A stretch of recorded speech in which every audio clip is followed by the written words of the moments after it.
personal philosophy of teaching. So of course, it is a personal philosophy of teaching sa mga teacher or a statement of your beliefs, values, and principles about teaching and learning.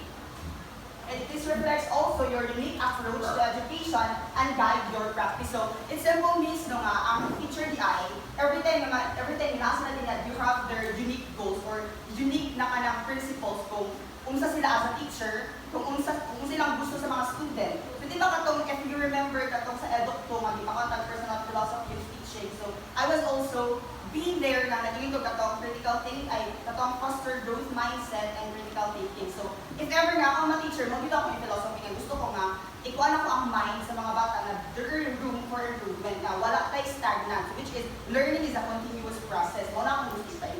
So, depende na, because this is our unique beliefs as a teacher. So, this even parehata teacher, parehata professional teachers, we really matters or we really distinct from one another sa ato ang personal philosophy of teaching. Yung mga makaimin mo manong laylay ng mga teacher, even same rin dapat sila og profession. It's because nasa sila yung principle na guide or practices every time na nasa sila in front of the class. And that's what makes you unique pag mag-tudlo mo.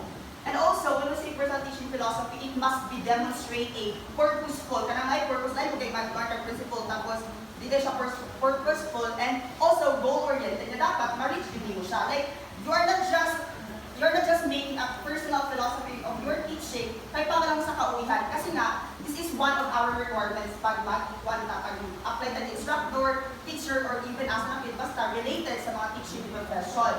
So it must be or it should be reflective in the sense na you are reflecting your own experiences, your values, your beliefs, kanang kung how will you manage the class or how will you perceive learning, how will you perceive kuan teaching or how you manage kanatanan is maka-include na siya sa iyong personal philosophy of teaching. And so that you will be guided pag mag-discuss ka every time na naka sa klase.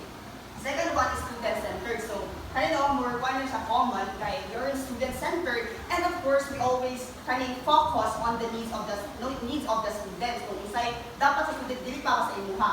But yes as well, pero mas focus ta sa student needs, dili para sa ato